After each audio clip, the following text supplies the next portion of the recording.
Bangladesh national cadet corps BNCC আমাদের দেশের তরুণ প্রজন্মের নেতৃত্বের গুণাবলী, শৃঙ্খলা, দেশপ্রেম এবং নৈতিক মূল্যবোধ বিকাশে অত্যন্ত গুরুত্বপূর্ণ ভূমিকা পালন করে আসছে।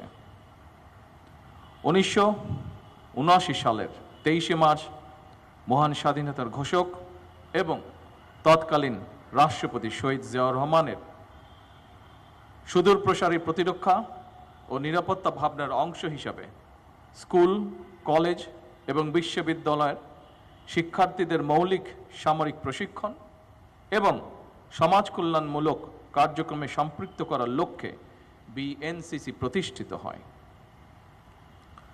টোটাল পিপলস ওয়ার বা জনপ্রতিরক্ষা ধারণার সঙ্গে বিএনসিসির ভূমিকা অত্যন্ত তাৎপর্যপূর্ণ। এ কারণেই সংগঠনটিকে দেশের দ্বিতীয় সারির প্রতিরক্ষা শক্তি হিসাবে বিবেচনা করা হয়। তোমরা জেনে আনন্দিত হবে যে দেশের সর্বস্তরের শিক্ষা প্রতিষ্ঠানে দেশের জেলা ও উপজেলা পর্যায়ে বিএনসিসির কার্যক্রমকে আরও সম্প্রসারণ এবং অধিক সংখ্যক তরুণ তরুণীকে এই ইতিবাচক কার্যক্রমে সম্পৃক্ত করার লক্ষ্যে বর্তমান সরকার উদ্যোগ গ্রহণ করেছে এবং কাজ শুরু করেছে। আমাদের উঠে দাঁড়াতে হবে। স্পিড, সকল অন্যায়ের বিরুদ্ধে রুখে দাঁড়ানোর এনার্জি পার্টনার।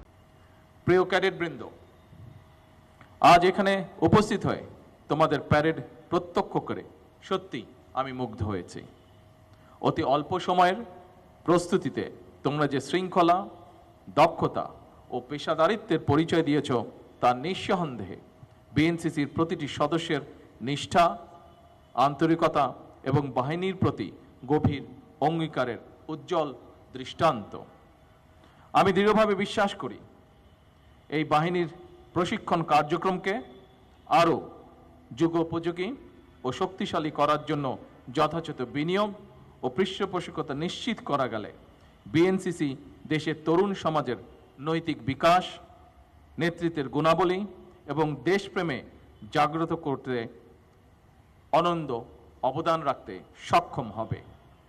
প্রিয় ক্যাডেটবৃন্দ, তোমরা দেশের বিভিন্ন প্রান্ত থেকে অতি অল্প সময়ের মধ্যে এখানে সমবেত হয়েছ এবং কঠোর অনুশীলনের মাধ্যমে আজ সবার সামনে চমৎকার এবং উন্নত মানের সুশৃঙ্খল প্যারেড উপহার দিয়েছ। এই সাফল্যের জন্য তোমাদের প্রত্যেককে আমি আবারও আন্তরিকভাবে অভিনন্দন এবং শুভেচ্ছা জানাই। একই সঙ্গে বিএনসিসির সকল অফিসার, প্রশিক্ষক এবং সংশ্লিষ্ট সকল সদস্য যাদের নিরলস প্রচেষ্টা, দক্ষ পরিকল্পনা এবং অক্লান্ত পরিশ্রমের ফলে এই মনোমুগ্ধকর প্যারেড সফলভাবে অনুষ্ঠিত হয়েছে, আমি তাদেরকেও জানাই আমার আন্তরিক অভিনন্দন।